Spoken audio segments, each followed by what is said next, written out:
Halo semua, perkenalkan nama saya Muhammad Cikra Farasbi dari Prodi Cabang Pelatihan Cabang Olahraga dengan NIM 1604625097. Pada video kali ini, saya akan membahas materi pendidikan kewarganegaraan tentang demokrasi dan pendidikan demokrasi.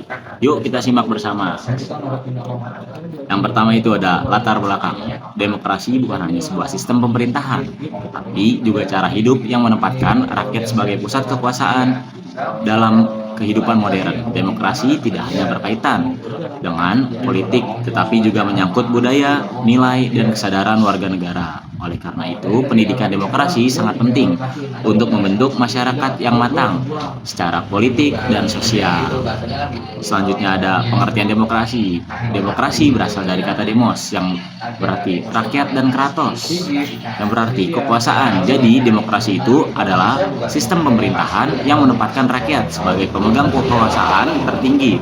Dalam praktiknya, rakyat dapat berpartisipasi secara langsung maupun melalui wakil yang dipilih dalam pemilihan umum. Selanjutnya ada jenis-jenis demokrasi. Demokrasi memiliki beberapa jenis. Yaitu yang pertama ada demokrasi secara langsung, di mana rakyat terlibat langsung dalam pengambilan keputusan. Demokrasi tidak langsung atau perwakilan, yaitu rakyat memilih wakil untuk menyampaikan aspirasi mereka. Demokrasi liberal yang menekankan kebebasan individu dan perlindungan hak asasi manusia.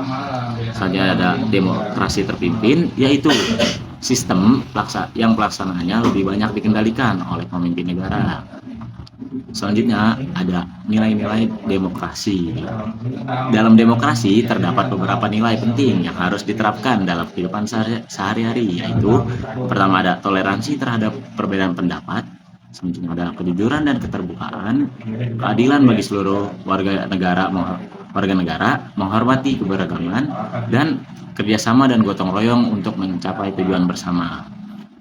Selanjutnya ada prinsip-prinsip demokrasi. Demokrasi juga memiliki prinsip-prinsip dasar antara lain kedaulatan rakyat, pemerintahan berdasarkan konstitusi, jaminan hak asasi manusia, peradilan yang bebas dan tidak memihak, kebebasan pers dan berpendapat, pergantian kekuasaan secara berkala melalui pemilu yang jujur dan adil. Selanjutnya di sini ada keunggulan demokrasi. Mengapa demokrasi itu penting? Karena demokrasi memiliki beberapa keunggulan seperti menjamin hak dasar manusia, memberi kesempatan kepada rakyat untuk berpartisipasi dalam pemerintahan, mencegah terjadinya kekuasaan mutlak atau diktator.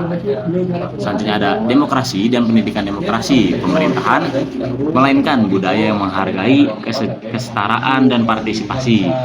Pendidikan demokrasi menjadi sarana untuk menanamkan nilai-nilai tersebut agar tidak hanya dipahami sebagai teori, tetapi juga diterapkan dalam kehidupan sehari-hari. Ya, jadi kesimpulannya, sebagai kesimpulan, demokrasi adalah sistem pemerintahan yang menempatkan rakyat sebagai pemegang kekuasaan melalui pemilu yang bebas dan adil. Sementara itu, pendidikan demokrasi merupakan penerapan nilai-nilai demokrasi dalam proses pembelajaran. Keduanya saling berkaitan dalam membentuk individu yang kritis, bertanggung jawab, dan aktif dalam kehidupan bermasyarakat. Dengan demikian, demokrasi dan pendidikan demokrasi dapat menciptakan kehidupan yang adil, partisipasif, dan beradab di Indonesia. Sekian video dari saya tentang demokrasi dan pendidikan demokrasi. Terima kasih bagi yang sudah menonton. Jangan lupa untuk terus belajar dan menerapkan nilai-nilai demokrasi dalam kehidupan sehari-hari. Sampai jumpa di video berikutnya. Terima kasih. Wassalamualaikum warahmatullahi wabarakatuh. Terima kasih teman-teman.